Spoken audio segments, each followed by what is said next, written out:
प्रश्न 6 विजयनगर राज्य की सांस्कृतिक उपलब्धियां क्या थी? उत्तर विजयनगर के शासक साहित्य और कला के महान संरक्षक थे। स्वयं कृष्णदेवराय के दरबार में तेलुगु के विद्वान रहते थे जिन्हें अष्टदिग्गज कहा गया। वे स्वयं भी तेलुगु के एक महान विद्वान थे। उन्होंने अमुक्त माल्यद नामक ग्रंथ लिखा। स्थापत्य विकास के रूप में हजार मंदिर एवं विठल स्वामी मंदिर आदि प्रमुख है। नृत्य और संगीत को मिलाकर एक नई शैली का विकास किया गया जिसे दक्षिणी शैली का नाम दिया गया। चित्रकला के रूप में लिपाक्षणी चित्रकला का विकास हुआ जिसमें रामायण और महाभारत की कथाएं ली गई है। इस प्रकार विजयनगर राज्य की सांस्कृतिक उपलब्धियों को उकेरा जा सकता है। या विजयनगर साम्राज्य ने सांस्कृतिक स्तर पर अत्यधिक प्रगति हासिल की क्योंकि 300 से अधिक वर्षों तक विजयनगर साम्राज्य का शासन विभिन्न शासकों द्वारा संचालित होता रहा। विजयनगर काल में तेलुगु साहित्य ने शास्त्रीय मापदंड स्थापित किए क्योंकि विजयनगर के प्रतापी शासक कृष्णदेवराय ने शासन काल में साहित्य विकास में अतुलनीय वृद्धि हुई। स्थापत्य क्षेत्र में भी देवताओं के लिए मंडप और कल्याण मंडपों का निर्माण किया गया जिसमें दो मंदिरें उल्लेखनीय हैं। पहला हजारा मंदिर, दूसरा विठल स्वामी मंदिर।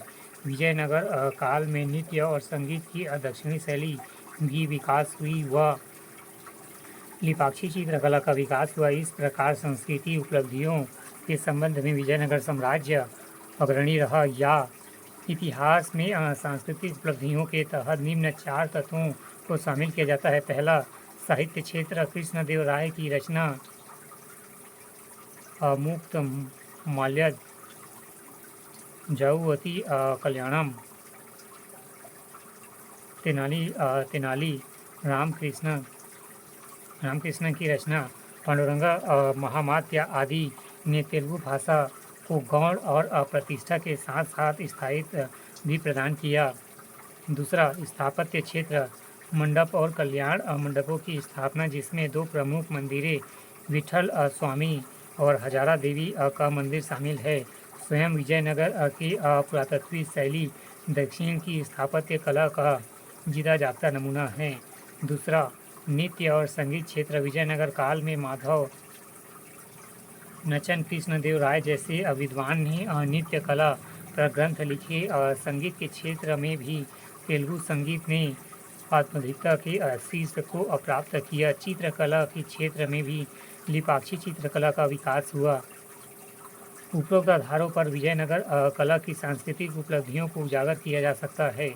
खंड 3 उत्तर की शब्द सीमा 100 अंक 8।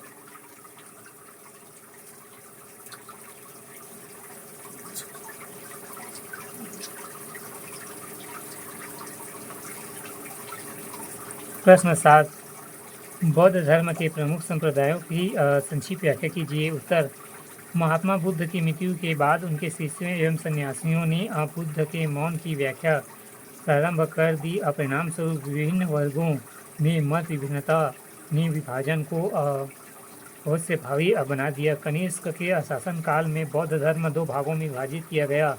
पहला हीनयान, दूसरा महायान। हीनयान निम्न मार्गी प्रवृत्ति के लोग थे जो बुद्ध को एक महापुरुष मानते थे। बुद्ध के मूल उपदेशों को बिना परिवर्तन के ग्रहण करते थे। परिवर्तित काल में हीनयान 2 भागों में बट गया, वैभाषिक और सैद्धांतिक। इसके विपरीत महायानी सुधारवादी प्रवृत्ति के थे जो बुद्ध को अवतार मानकर उनकी मूर्ति की पूजा करते थे। कालांतर में महायान संप्रदाय 2 भागों में शून्यवाद माध्यमिक और अज्ञानवाद योगाचार में बढ़ गया।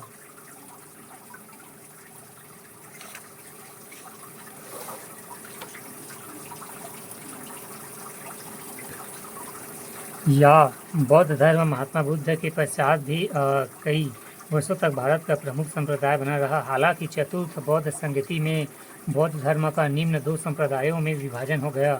पहला हीनयान का अर्थ निम्न मार्गी लोग जो बुद्ध के उपदेशों को कठोरतापूर्वक पालन करते थे और बुद्ध के महापुरुष मानते थे। यह संप्रदाय भी दो शाखाओं वैभाषिक और सैद्धांतिक में विभाजित हो गया। दूसरा महायान का अर्थ उत्कृष्ट मार्गी लोग जो बुद्ध को अवतार मानकर उनकी मूर्ति की पूजा किया करते हैं। यह भी आगे चलकर दो भागों में शून्यवाद। तीसरा वज्रयान। यह संप्रदाय 7वीं शताब्दी के पूर्वी भारत में उत्पन्न हुआ जो तंत्रवाद से प्रभावित था। चौथा नवयान। आधुनिक भारत में महाराष्ट्र में यह बौद्ध संप्रदाय पुनः उदित हुआ था।